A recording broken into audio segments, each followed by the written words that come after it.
During the Cedar Falls celebration, pets are not allowed on the park grounds, but there was one place that these furry friends could go.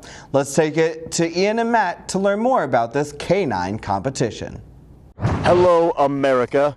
I'm Matt Lang alongside my broadcast partner today, Ian Goldsmith, and we are here for a special competition highlighting, really, the entire year of 2014, the Hyperflite Skyhound Championships. Ian? That's right, Matt. In terms of monumental worldwide athletic competitions, you have the Olympics, you have the World Cup, and you have the Hyperflite Skyhounds Championship right here in Cedar Falls. I tell you what, this is one of the most incredible athletic competitions year after year in terms of pure athleticism, agility, skill, flight, everything that you can think of. Absolutely. What these competitors do out there on the field is second to none in amazing athletic feats. And speaking of those competitors, let's get to know this year's 2014 field for the Hyperflite Skyhound Championships.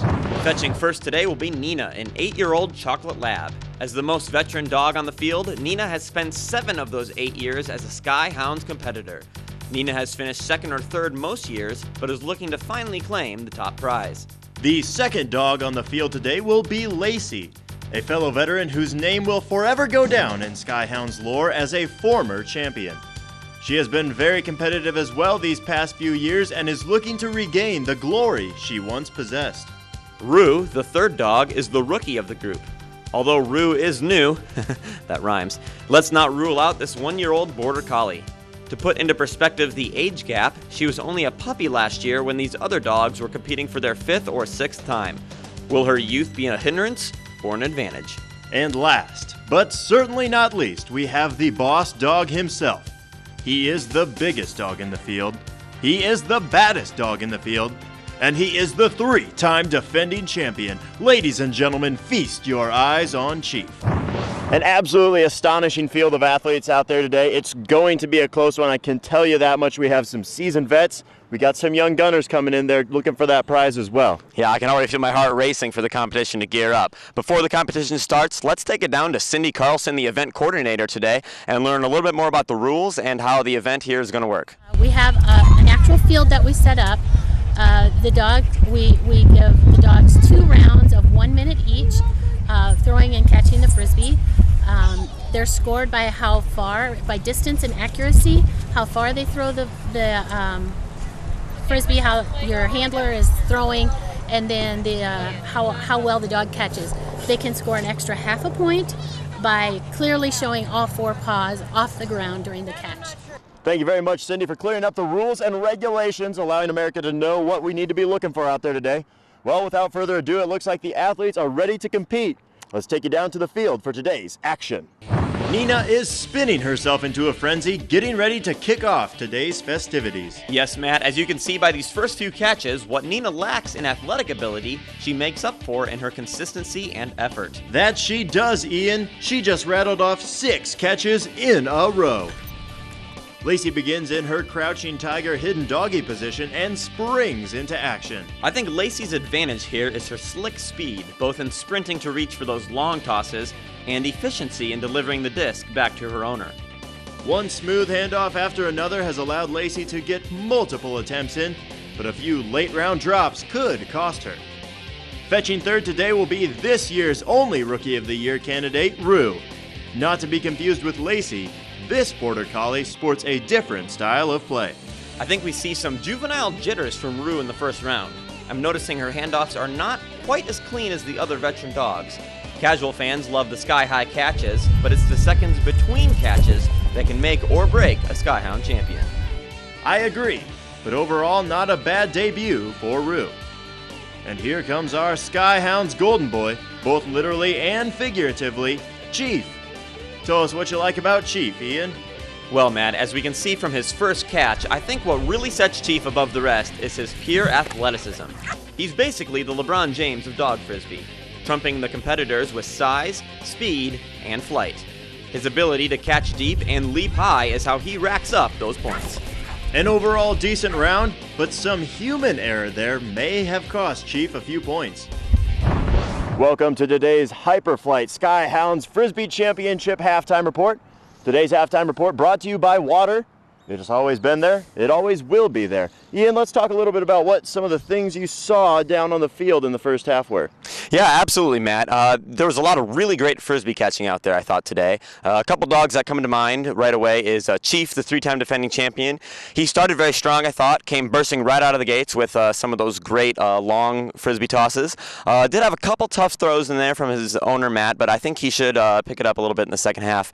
Another one that comes to mind is Nina. Nina is the 7-time veteran, and you can really tell her experience shows out there on the field because although it's a lot of short kind of grab-and-go passes, she's very consistent, very rarely ever drops a pass. But honestly, it's any dog's game at this point. Yes, it's been a doggone good first half here at Cedar Falls. And let's take it down to Cindy while we have a few extra moments to hear about some of her favorite parts of the Skyhound Championships. My favorite part is watching the dogs. Sometimes I don't get to do that a lot with trying to keep track of the timing. So it's really fun to watch them jump and really get after that Frisbee. They really enjoy it. The dogs have a lot of fun too.